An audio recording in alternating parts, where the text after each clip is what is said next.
Hello, this is Talat Rahman Khan here. আবারও আউটডোরে চলে এসেছি। সঙ্গীত বিষয়ক, ব্যান্ড সঙ্গীত বিষয়ক চিন্তাশীল কিছু কথাবার্তা বলতে চাই। আমি বাংলাদেশের জনপ্রিয় লিড গিটারিস্ট রোমো রোমিওকে আগে থেকে চিনি। ওর জীবন অনেক স্ট্রাগল ভরপুর। আমার চাইতে কয়েক বছরের ছোট হবে ছেলেটা। সে পুরস্কারপ্রাপ্ত গিটারিস্ট। সে আইয়ুব বাচ্চু স্যার জীবিত থাকাকালীন একটি কন্টেস্টে একটা ভালো অবস্থানে গিয়েছিল এবং পুরস্কার পেয়েছিল। গিটারিস্ট হিসেবে বাচ্চু ভাই খুব স্নেহ করতেন ওকে, এবং সব কিছু মিলিয়ে আ গুড মিউজিশিয়ান। ব্যান্ড মিউজিকের ক্ষেত্রে আমি পরিশ্রমের দিকটা আসলে সবসময় দেখি, যে একটা সঙ্গীত শিল্পী পরিশ্রম করে কতখানি। কারণ আমিও নিজে যতটুকু ব্যান্ড মিউজিক শিখেছি করেছি সেটার পেছনে পরিশ্রম ছিল সবসময়। তো আজকের এই চিন্তাশীল ভ্লগটা কেন? আজকের এই চিন্তাশীল ভ্লগটা আমি স্বনামধন্য গিটারিস্ট রোমিওর উদ্দেশ্যেই করছি। সো রোমিওকে যারা চেনেন তারাও এনজয় করতে পারবেন, যারা রোমিওকে চেনেন না, আমাকে চেনেন না, তারাও ব্যান্ড মিউজিক যদি চিনে থাকেন, সত্যিকারই ভালো ব্যান্ড মিউজিক, যেটা ডিপ থিঙ্কার টাইপের ব্যান্ড মিউজিক, যেটা কোয়ালিটিফুল কাজ, যেটা একটা উদাহরণই দিয়ে দেই। ওয়ারফেজ ব্যান্ডের এক্স ব্যাস গিটারিস্ট ভোকালিস্ট বাবনা করিম ভাই জাতীয় মিউজিক বোঝেন যারা, তারা সবাই আমার এই ভ্লগটা এনজয় করতে পারবেন। সো এখন যারা এনজয় করার তারা তো করবেনই। আমি সরাসরি রোমিওর দিকে এখন চলে যাই। রোমিওকে উদ্দেশ্য করে কিছু কথা বলতে চাই। রোমিও, তোমার লাস্ট 2 সপ্তাহের ভিডিওগুলো আমি চেক আউট করলাম। খুব টাচি কথাবার্তা ছিল ভিডিওর মধ্যে।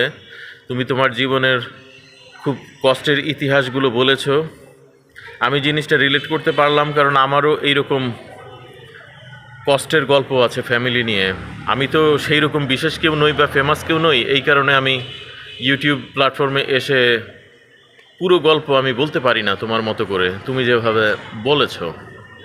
বাট আমি আমার মতো এইরকম কষ্টে ছোটোবেলায় চাইল্ডহুডে যারা ছিল, তুমি বলেছ ওখানে যে তোমার বাবা তোমাকে আছাড় মারতেন বা ধরে মাটিতে থ্রো করতেন, এই ধরনের করতেন যখন উনার হিটলারি আইন বা ডিরেকশন মতো তুমি যখন চলতে না, বা উনার যখন মেজাজ খারাপ হয়ে যেত।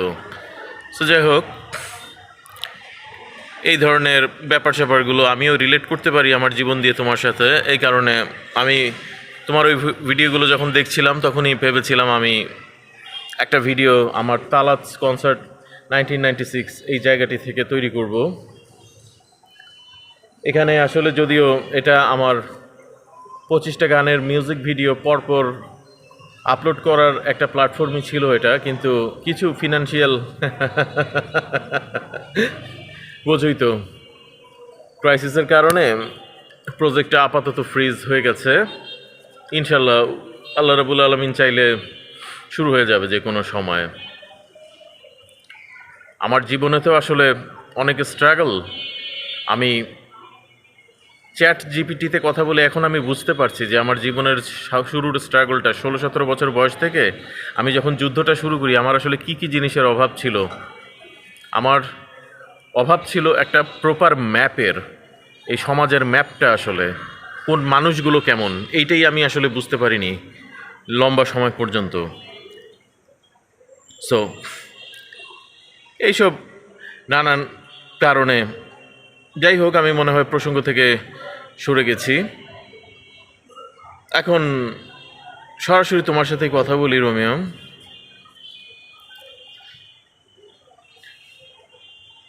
কোনো মানুষ কিন্তু আসলে পারফেক্ট না। প্রত্যেকটা মানুষ পারফেকশন আনতে চায়। হ্যাঁ, প্রত্যেকটা মানুষের পরিশ্রমের ইতিহাস আছে, কষ্টের ইতিহাস আছে, ত্যাগ স্বীকারের ইতিহাস আছে, চোখের সামনে নিজের স্বপ্নগুলোকে পুড়তে দেখার ইতিহাসও আছে। তাই সবাই পারফেকশনের জায়গায় থাকতে চায়, কথা বলার সময় সবাই নিজেকে পারফেক্ট মনে করতে চায়।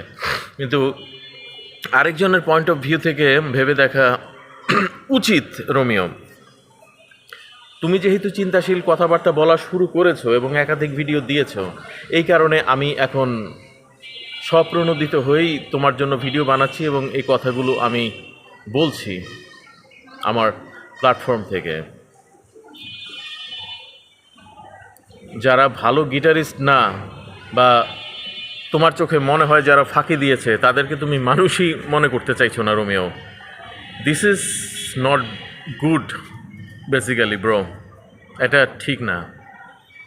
সবারই সবার কাছ থেকে কিছু শেখার ব্যাপার আছে। আমার যেমন তোমার কাছ থেকে অনেক কিছু শেখার ব্যাপার আছে, তোমারও আমার কাছ থেকে হোক, তোমার চাইতে ভালো বুঝে যারা সিনিয়র তাদের কাছ থেকে হোক, শেখার কিন্তু ব্যাপার রয়েছে। কেউই পিকচার পারফেক্ট পার্সোনালিটি না, না তুমি না আমি তালাত রহমান খান। এখন মিউজিকে মূর্খ, ঠিক আছে, মূর্খ সে কোন পারপাজে মূর্খ তুমি কি জানো রোমিও? কত মিউজিশিয়ান আছে। আমি একবার একটা কমিউনিটি পেজ তৈরি করেছিলাম ফেসবুকে, the tears of hidden musicians. এটার অনেক বড় উদ্দেশ্য ছিল, কিন্তু যারা আমার সাথে তখন শুরু করেছিল তারা বিভিন্ন কাজে ব্যস্ত হয়ে যায়, এই কারণে আমার মন ভেঙে যায়, আমি সেটা আর কন্টিনিউ করতে পারিনি। কিন্তু আমার এই কমিউনিটি পেজটার কিন্তু একটা উদ্দেশ্য ছিল, the tears of hidden musician. এই সেন্টেন্সটা চিন্তা করো, এই সেন্টেন্সটার ভেতরেই কিন্তু অনেক কথাবার্তা লুকায়িত আছে। আমি এমন অনেক মিউজিশিয়ানকে চিনি বাংলাদেশে, এই ঢাকা সিটিতে, প্রতিদিন নীরবে অশ্রু ফেলেন। তাদের হয়তো তোমার মতো মিউজিশিয়ান হবার ইচ্ছা ছিল, কিন্তু পারিবারিক একটা পিছুটান, সামাজিক বাধা, এই দুইটা ব্যাপারের কারণে তারা এগোতে পারেনি। তারা এখন জব করে সার্ভাইভাল মোডে আছে। তারা অল্প স্বল্প ভিডিও টিডিও করে। এমনও ইউটিউব চ্যানেল আমি দেখেছি 4টা ভিডিও দিয়েছে 15 বছর আগে, আর তাদের কোনো ভিডিওর খবর নেই। তাদেরকে জিজ্ঞাসা করলে তারা এখন সত্যি কথা বলেও না। তারা বলে ব্যান্ড মিউজিক আসলে আমার হবি, আমি জব টপ করি, ফাঁকে ফাঁকে একটু ভিডিও টিডিও দেই, এইটাই। তারা কিন্তু রোমিও সত্য কথা বলে না। গল্পের পিছনের গল্প জানতে কি তোমার ইচ্ছে করে না? ইচ্ছে করা উচিত, তোমার ইচ্ছে করা উচিত, আমার ইচ্ছে করা উচিত। এই রকম যে মিউজিশিয়ান যারা আছে বাংলাদেশে, এই ধরনের মিউজিশিয়ানদেরকে নিয়ে রিসার্চ কিন্তু করা উচিত। তুমি যেভাবে ভিডিওতে তোমার চিন্তাশীলতার পরিচয় দিয়েছো, এবং তুমি যেভাবে বিগত কয়েকটা বছর ধরে একই জিনিস রিপিট করছো যে তুমি মিউজিশিয়ানদের সাহায্য করতে চাও, তুমি মিউজিশিয়ানদেরকে ওঠার ব্যাপারে সাহায্য করতে চাও, এগুলো আমি দেখেছি। দেখার কারণেই আজকে আমি এই ভিডিওটা করছি। দেখো ভাই রোমিও, সাহায্য করতে গেলে স্ট্র্যাটেজি কিন্তু পাল্টাতে হবে। তুমি যেই স্ট্র্যাটেজিতে সাহায্য করতে যাও, বা যেই ছকে মানুষকে ফেলতে চাও, নট নেসেসারি সেই ছকে সবসময় সবাইকে ফেলা যাবে। মানুষের কিন্তু বিভিন্ন রকমের সমস্যা থাকে। একটা মিউজিশিয়ান কিন্তু সপ্তাহ ভরে, মাস ভরে হয়তো সেইভাবে প্র্যাকটিস করতে পারবে না, বা সেইভাবে প্র্যাকটিস করতে পারছে না কোনো কারণে, তার সমস্যা আছে, তার টানা পুকুরেন আছে। এইসব ব্যাপারে কিন্তু আগে কাউন্সিলিংয়ের মন মানসিকতা থাকতে হবে। এখানে শুধুমাত্র সবাইকে যদি আমি ওইটা মনে করি যে খেয়ে না খেয়ে 16-18 ঘন্টা যারা প্র্যাকটিস করে তারাই মিউজিশিয়ান, আদারওয়াইজ তারা মিউজিশিয়ান না, তারা শিল্পী নামের যোগ্য না, ব্যান্ড মিউজিশিয়ান নামের যোগ্য না। এই চিন্তাভাবনা, এই স্ট্র্যাটেজি থেকে ভাইয়া বের হয়ে আসতে হবে। মানুষের ভেতরে অনেক কথা থাকে, অনেক গল্প থাকে, এগুলি নার্সিং করে বের করে আনতে হবে তার ভেতর থেকে। সহানুভূতি নিয়ে মিউজিশিয়ানটার দিকে তাকাতে হবে, কারণ ভেতরের গল্প কিন্তু অনেকে বলতে চায় না। এটা আমাদেরকেই খুঁচিয়ে খুঁচিয়ে বের করতে হবে। একটা সাধারণ মানুষ, একটা সিভিল পারসন, তার ভেতরে যে একটা কত বড় ব্যান্ড মিউজিশিয়ানের বা রকস্টারের মাইন্ড সেট আপ থাকতে পারে, মন থাকতে পারে, সেটা কি বাইরে থেকে দেখে তুমি বলতে পারবা? আমি বলতে পারবো? কিন্তু এইরকম কিন্তু অনেক মিউজিশিয়ান রয়েছে ঢাকা সিটিতে, পুরো বাংলাদেশে। সো আমার এই ভিডিওর উদ্দেশ্য এইটাই যে শুধু গিটারিস্ট বানানোর চেষ্টা না, তোমার ভাই যেটা করা উচিত, তুমি তো একটা সম্মানজনক পজিশনে এখন আছো, বিভিন্ন পুরস্কার পেয়েছো, একটা দায়িত্বের জায়গায় আছো। সেই কারণে আমি বলছি, আমি যদি সেই রকম পজিশনে তোমার মতো থাকতাম, আমি অলরেডি কার্যপ্রক্রিয়া শুরু করে দিতাম। কিন্তু আমাকে কেউ চেনে না, আমার কথাবার্তা কেউ শুনবে না, কারণ আমার কোনো প্ল্যাটফর্ম নাই সেই রকম শক্ত।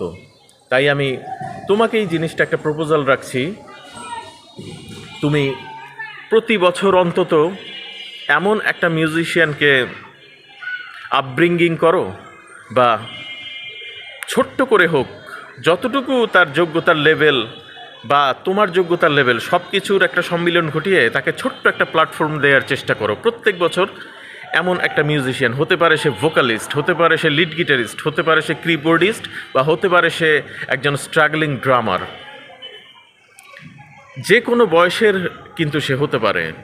এমন না যে খালি তরুণদেরকে নিয়েই চিন্তা করব, 40+ নিয়ে চিন্তা করা ছেড়ে দেব কারণ তারা গান কেস। ব্যাপারটা কিন্তু এরকম না। শিল্পীরা কিন্তু খুব অভিমানী হয়, তারা কিন্তু নিজের থেকে সব কথা বলবে না, তোমাকে আমাকে তাদের কাছে যেতে হবে, তাদেরকে জিজ্ঞাসা করতে হবে, তাদের কথা খুঁচিয়ে বের করতে হবে। এবং খুব রেড আন্ডারলাইন করে একটা কথা বলছি, তারা মাদক মুক্ত আছে কিনা, ড্রাগস মুক্ত আছে কিনা। মাদক বা ড্রাগসকে আমি একদমই সাপোর্ট করছি না, সরি, ওইসব জিনিসকে আমি একদমই উৎসাহিত করছি না। কিন্তু মাদক বা ড্রাগস বা যে কোনো বদভ্যাসের বাইরে যেসব সিভিলিয়ান আছে, যেসব হিডেন মিউজিশিয়ানস যারা আছে, তাদের প্রত্যেককে অন্তত একজনকে ডাকো ভাই, কাছে বসাও, জিজ্ঞাসা করো যে ফ্যামিলি স্টোরিটা বলেন ভাইয়া, কি হয়েছিল ছোটোবেলায়, আপনার মিউজিকে ব্যর্থতার কারণটা কি, আপনি কি এক্সপোজার পান নাই, না টাকা পয়সার সমস্যা, নাকি অন্যান্য মিউজিশিয়ানদের সাথে কমিউনিকেট করতে সার্ভাইভাল স্কিলসের জায়গাতেই বা কমিউনিকেশন স্কিলের জায়গাতেই হয়তো সমস্যা ছিল। কেন সমস্যা ছিল, সেইখানে আপনি অনেস্ট ছিলেন নাকি তারা ডিসঅনেস্ট ছিল, এগুলো তদন্ত করবার দরকার আছে ভাই।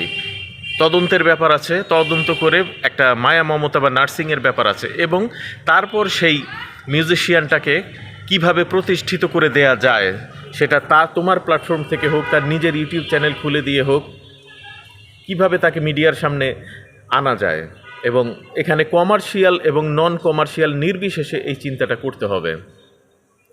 নন কমার্শিয়াল মিউজিশিয়ান মানেই বাতিলের খাতায়, নন কমার্শিয়াল মিউজিক মানেই যে জিরো প্রফিট কেস, দূর, এরে নিয়ে চিন্তা ভাবনা করে লাভ নাই, এনার্জি খরচ করে লাভ নাই।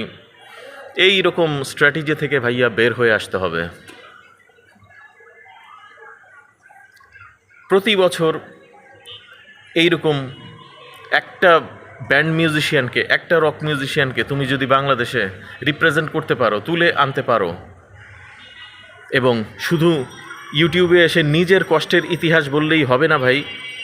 বাংলাদেশে অনেক রোমিও আছে, অনেক তালাত আছে, সবাইকে সাথে নিয়ে বসতে হবে, একত্রিত হতে হবে, সবার কষ্টের গল্প শুনতে হবে। এবং এই মিউজিশিয়ানটার একটা গান তুমি যখন বের করে দিবে, বা একটা গিটার সলো বের করে দিবে, বা বেস গিটারের জন্য তাকে একটা প্ল্যাটফর্ম দেবে, বা ড্রামার হিসেবে তার নতুন কাজ হিসেবে তাকে ইন্ট্রোডিউস করিয়ে দেবে, তখন খুব সুন্দর করে একটা ভিডিও বানাবে তুমি, যেখানে অনেক শর্টকাটে তার ছোটোবেলার দুঃখ কষ্টের কথাবার্তাও থাকবে, এবং সেই স্ট্রাগল সাথে নিয়ে এতগুলো বছর পর্যন্ত সে যে মিউজিকটাকে ফাইনালি লালন করেছে ভিতরে, এবং সঙ্গীত সত্তাকে যে সে ছাড়েনি, এই জিনিসটাকেই হাইলাইট করবে। এবং তারপর আমরা দেখব তার প্রতিভার স্বাক্ষর, সে কীরকম বাজায় বা কীরকম গান গায়। এইরকমভাবে প্রত্যেক বছর যদি বাংলাদেশ থেকে বা ঢাকা থেকে একটা ব্যান্ড মিউজিশিয়ানকে তুমি এস্টাবলিশ করতে পারো, আমার মনে হয় এই ধারাটা একটা গেম চেঞ্জার ধারা হবে। এখন জিনিসটা যদিও নতুন, কিন্তু আস্তে আস্তে আমাদের বাংলাদেশে সব রকম মিউজিশিয়ানরাই সম্মানের সাথে মাথা তুলে দাঁড়াতে পারবে, কি কমার্শিয়াল কি নন কমার্শিয়াল। আমাদের নন কমার্শিয়ালদের জন্যও চিন্তাভাবনা করতে হবে। কমার্শিয়াল মিউজিক ভাইয়া ইয়ার ট্রেনিংয়ের একটা ব্যাপার, এটা গড গিফটেড একটা প্রতিভা। ইয়ার পিক আপ ক্যাপাসিটি সবার থাকে না, তাই বলে সেই মিউজিশিয়ানকে আমরা আমাদের বৃত্ত থেকে গেট আউট করে দেবো যে না ইয়ার ট্রেনিং ক্যাপাসিটি নাই, তুমি কমার্শিয়াল করতে পারবা না, মানুষের গান কপি পেস্ট করতে পারবা না, তার মানে তোমার সঙ্গীত জগতে থাকারই অধিকার নাই। এই চিন্তাভাবনা মন মানসিকতা থেকে ভাইয়া বের হয়ে আসতে হবে, আমি এটাই মনে করি। আমার কথাগুলো ভালো লাগতে পারে, খারাপও লাগতে পারে, কিন্তু আমি বিগত 25 বছর ধরে এই কথাগুলোই ভেতরে লালন করেছি। তোমরা আমাকে আগে কেউ দেখোনি, কারণ কোনো প্ল্যাটফর্ম ছিল না, ইউটিউব ছিল না, কিচ্ছু ছিল না, কোনো সোশ্যাল মিডিয়া ছিল না, এই কারণে আমি তালাত রহমান খান, আমাকে দেখা যায়নি। কিন্তু আমাকে দেখা যেহেতু যাচ্ছে, শোনা যেহেতু যাচ্ছে, আমি একটু কাজে লাগাতে চাই জিনিসটা। আমি ব্যান্ড মিউজিকের গেম চেঞ্জ করতে চাই বাংলাদেশে। শুধুমাত্র কমার্শিয়ালরাই একজন রকস্টার হিসাবে, একজন শিল্পী হিসাবে শ্যালো পিপলের কাছে পরিচিত হবে, আর যারা নন কমার্শিয়াল তারা কোনো মিউজিশিয়ানই না, তারা হাসির পাত্র, উপহাসের পাত্র হয়ে থাকবে। আমি এই ট্রেন্ডটা ভাই বদলাতে চাই বাংলাদেশে। সো আমার এই চিন্তা ভাবনার সাথে তুমি থাকবে কি না জানি না। তুমি ব্যক্তিগতভাবে আমার ভিডিও দেখার পর চিন্তা করো যে তালাত ভাই কী বললেন, আসলে কেন বললেন। সো আমার এটুকুই ছিল আসলে বক্তব্য। যারা ধৈর্য ধরে আমাকে এতক্ষণ পর্যন্ত এই আবছা অন্ধকারে, আমি আবার আউটডোরে বাইরে চলে এসেছি তো ধৈর্য ধরে দেখলেন, শুনলেন এতক্ষণ পর্যন্ত যারা, তাদেরকে থ্যাংক ইউ। আজকের মতো বলছি শুভরাত্রি।